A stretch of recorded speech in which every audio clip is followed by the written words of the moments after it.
3 దశాబ్దాల క్రితం మాదిగల పోరాటానికి నాడు అండగా ఉంది చంద్రబాబు నాయుడే. నేడు వారి కలల సాకారమైన రోజున ముఖ్యమంత్రిగా ఉన్నది కూడా చంద్రబాబు నాయుడు గారే. ఆ జాతి ఉద్యమం వెనకాల చంద్రబాబు గారి తోడ్పాటు చాలా ఉంది. ఆనాడే ఆయన అవసరమైతే నేను పెద్ద మాదిగనై పోరాడతానని చెప్పి అన్న సందర్భాలు కూడా ఉన్నాయి. ఆయన అన్నట్లే ఆ జాతికి అండగా నిలబడి వారి కళ సాకారమయ్యేదాకా వారి పోరాటంలో అండగా ఉంటూ వారికి తోడ్పాటును అందిస్తూ చాలా తీవ్రంగా కృషి చేశారు ఆయన. ఈ సందర్భంగా కృష్ణమాది గారు మాట్లాడుతూ ఏమన్నారో చూద్దాం.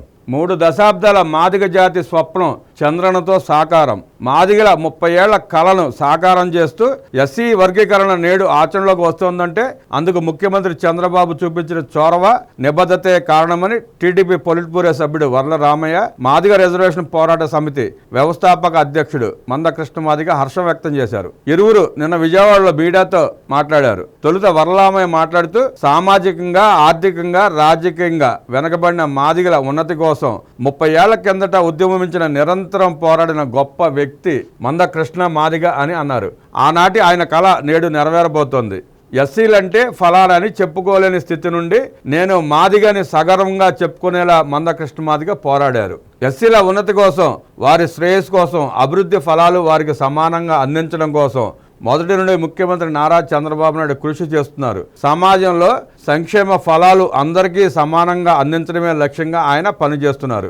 అందులో భాగంగా నాడు ఉమ్మడి రాష్ట్రంలో ఎస్సీ వర్గీకరణకు ఆమోదముద్ర వేసింది చంద్రబాబే. కోర్టు తీర్పుల నేపథ్యంలో కొంతకాలం ఎస్సీ వర్గీకరణ నిలిచిపోయినా గత ఏడాది సుప్రీంకోర్టు ఎస్సీ వర్గీకరణకు అంగీకారం తెలిపింది. నేడు మళ్ళీ చంద్రబాబు పాలనలోనే మాదిగలకు పూర్తి న్యాయం జరుగుతోంది. వెనకబడిన మాదిగలు సమాజంలో సమాన అభివృద్ధి సాధించాలని శాసనసభలో స్వయంగా మాల నాయకులు తీర్మానం చేసి ఎస్సీల వృద్ధిని కాంక్షించడం ఎంతో హర్షించాల్సిన విషయం. ప్రజాస్వామ్యంలో మారుతున్న కాలానుగుణంగా ప్రజలందరూ సమాన హక్కులు పొందుతారు. అన్ని వర్గాలు, అన్ని కులాలు సమానత్వంతో బతుకుతారు. ఇది విజన్ ఉన్న నాయకుడు చంద్రబాబుకు ముందే తెలుసు కాబట్టే నాడే వర్గీకరణను ఆయన అమలు చేశారు. సమానత్వం కోసం చంద్రబాబు కన్న కలలు, వ్యక్తుల సమాజ అభివృద్ధికి ఆయన విజన్ ప్రజలందరికీ ఆదర్శం. వెనకబడిన మాదిగ జాతి చైతన్యవంతులై మారుతున్న సమాజానికి అనుగుణంగా విద్యావంతులై అందరికీ ఆదర్శంగా అన్ని రంగాల్లో రాణించాలి. మాదిగల కోసం చంద్రబాబు చేసిన మేలును గుర్తించి ఎల్లప్పుడూ మంచి ప్రభుత్వానికి అండగా ఉండాలి. విభేదాలు లేకుండా వ్యక్తి వికాసం కోసం, సమాజ వికాసం కోసం ప్రతి ఒక్కరూ పనిచేయాలి. మాదిగ జాతి మానవ జాతికి మేలు చేసేదిగా ఉండి ప్రతి ఒక్కరికి ఆదర్శంగా మారాలి. సంక్షేమ ఫలాలు అర్హులకు అందేలా వారి ఉన్నతికి ప్రతి ఒక్కరూ తోడ్పడాలి. మాదిగ జాతి అన్ని వర్గాలకు, అన్ని కులాలకు ఆదర్శంగా నిలవాలని కోరుకుంటున్నానని వర్ల ఆకాంక్షించారు. ఇచ్చిన మాటకు కట్టుబడ్డ చంద్రబాబు అన్నారు కృష్ణమాదిగ. మంద కృష్ణమాదిగ మాట్లాడుతూ సీఎం చంద్రబాబు 3 దశాబ్దాలుగా ఇచ్చిన మాటకు కట్టుబడి ఉన్నారని కొనియాడారు. ఎన్ని అడ్డంకులు, అవాంతరాలు, ఒత్తిడులు వచ్చినా న్యాయం కోసం నిలబడిన వ్యక్తి చంద్రబాబు అన్నారు.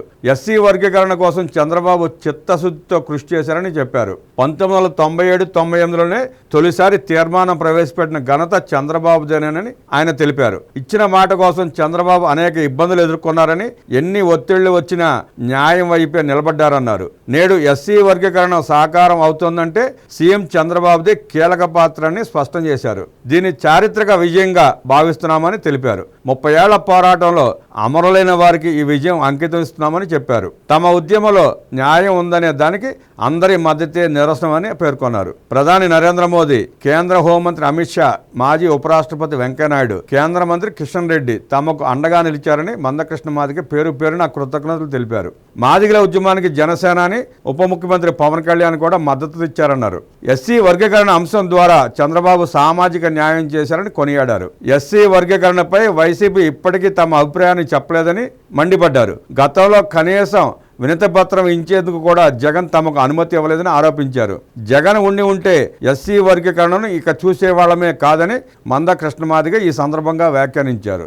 జగన్మోహన్ రెడ్డి గారు ముఖ్యమంత్రిగా ఉన్నప్పుడు మంద కృష్ణమాది గారు రిప్రజెంటేషన్ ఇద్దామని చెప్పి వెళ్తే వారికి అనుమతి ఇవ్వాలి. ఆయన అనుమతి ఇచ్చి రిప్రజెంటేషన్ తీసుకుంటే పోయేదేముంది జగన్మోహన్ రెడ్డి గారు? ఆ నిరంకుశత్వం ఎందుకు మీకు? అంత రాక్షసత్వం ఎందుకు? తీసుకుంటే అయిపోయేది కదా, ఇవాళ మాట్లాడాల్సిన పని వచ్చేది కాదు కదా.